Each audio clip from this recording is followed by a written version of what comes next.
अस्सलाम वालेकुम व्यूअर्स, क्या हाल चाल है आप लोगों के? ठीक ठाक हैं? अल्लाह ताला आप सब लोगों को अपने हिफ्ज़ मान में रखे।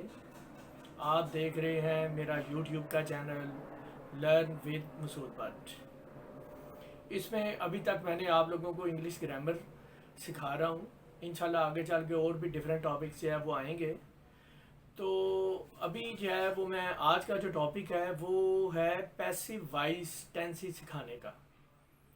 ये बहुत सारे स्टूडेंट्स के लिए बहुत ज़्यादा एक इम्तिहान होता है। उनको पता ही नहीं होता कि ये टेंसेस की शक्ल में होते हैं।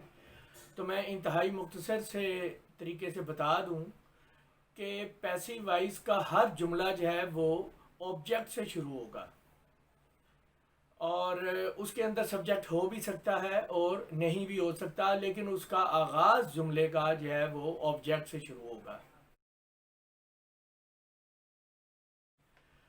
तो पहचान जो है वो हर टेंस की वही है। प्रेजेंट इंडेफिनिट की पहचान है तो वो ता है, ती है, ते हैं ही है, जो मैं पहले एक्टिव वॉइस के टेंसेस में बता चुका हूँ। तो आइए चलते हैं आप पहले टेंस की तरफ। पैसिव वॉइस प्रेजेंट इंडेफिनिट, तो उसकी मैं आपको बताता हूँ उसके बनाने का तरीका कैसा है और उसके जुमले की शक्ल में होते हैं। जी व्यूअर्स, आपने अभी इसकी बनाने का इसका तरीका देखा है कि बेसिकली इसके अंदर जो रूल्स हैं एक्टिव वॉइस के उनको फॉलो किया गया है। मिसाल के तौर पर प्रेजेंट इंडेफिनिट में वर्ब की फर्स्ट फॉर्म लगी है तो इसमें इज एम आर का इस्तेमाल किया गया है। यानी सबसे पहले ऑब्जेक्ट, उसके बाद इज एम आर।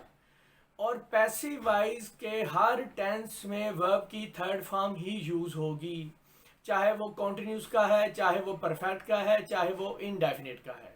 ये बात ध्यान में रखनी है। तो उसके बाद वर्ब की थर्ड फॉर्म और उसके बाद अगर जुमले के अंदर सब्जेक्ट है तो बाई लगाएंगे, फिर सब्जेक्ट की ट्रांसलेशन करेंगे और फुल स्टॉप और जुमले की ट्रांसलेशन कंप्लीट हो जाएगी।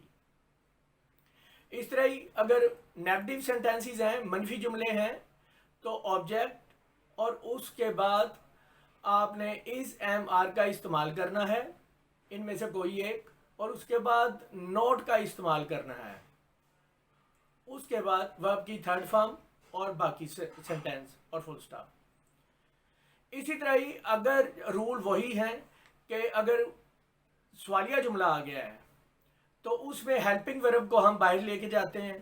तो इसमें इज एम आर सबसे पहले होगा, उसके बाद ऑब्जेक्ट की ट्रांसलेशन है, उसके बाद वर्ब की थर्ड फॉर्म है, और उसके बाद अगर सब्जेक्ट है तो बाई लगा के सब्जेक्ट जो है वो लगा देना है ट्रांसलेशन। ये व्यूज मैंने ब्रैकेट पे इसलिए लिखा है कि 90% जुमलों में सब्जेक्ट नहीं होता, ये बात ध्यान में रखिएगा। और सवालिया मनफी जुमले की फॉर्मेशन भी वैसी है, पहले हेल्पिंग वर्ब है इज एम आर, फिर उसके बाद ऑब्जेक्ट है, फिर उसके बाद नोट की ट्रांसलेशन जो है वो की गई है, नोट को लिखा गया है, उसके बाद वर्ब की थर्ड फॉर्म, और उसके बाद अगर जुमले के अंदर सब्जेक्ट है तो आप लोगों ने जुमले के अंदर सब्जेक्ट लगा के तो उसकी बाद में क्वेश्चन मार्क दे देना, जुमले की ट्रांसलेशन कंप्लीट हो जाएगी। इसके अंदर हर फॉर्मेशन में मैंने एक सिर्फ एग्जांपल दी है और बाकी एग्जांपल्स आप ज़्यादा से ज़्यादा खुद से बनाएंगे और उनकी ट्रांसलेशन करेंगे। मिसाल के तौर पर घंटी बजाई जाती है, ये एक मस्बत जुमला है। तो सिर्फ मैं आप लोगों को इन चारों टेंसेस में सिर्फ आपको ऑब्जेक्ट की पहचान की रिवीजन करवाऊंगा कि घंटी बजाने वाले का पता नहीं है, तो इस वजह से जो घंटी है वो ऑब्जेक्ट है। तो वो सबसे पहले जो है वो उसकी ट्रांसलेशन हो गई है। ट्रांसलेशन मैं नहीं करूंगा, ट्रांसलेशन आपको मैंने करके दिखा दी हुई है, तो सिर्फ आपको थोड़ा थोड़ा एक्सप्लेन करूंगा।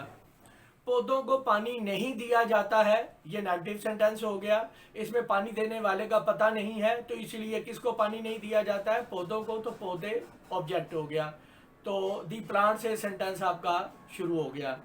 क्या चोर को सजा दी जाती है?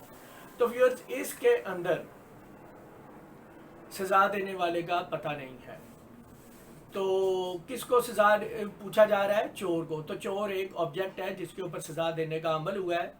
तो इस तरीके से ये हमारा टेंस जो है ये मुकम्मल हो गया। मैं आपको आपसे उम्मीद करता हूँ कि आप लोग इसको बार बार देखेंगे, ज़्यादा प्रैक्टिस करें।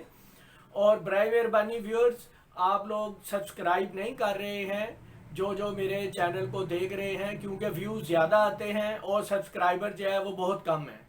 तो काइंडली आप जो है वो मेरे चैनल को सब्सक्राइब करें ज़्यादा से ज़्यादा और इसको शेयर करें, ताकि दूसरे लोग भी इससे इस्तेफादा हासिल कर सकें, फ़ायदा उठा सकें, और ज़्यादा से ज़्यादा अपनी फैमिलीज़ में इसको शेयर करें। ठीक है, आप लोगों का बहुत बहुत शुक्रिया। अस्सलाम वालेकुम।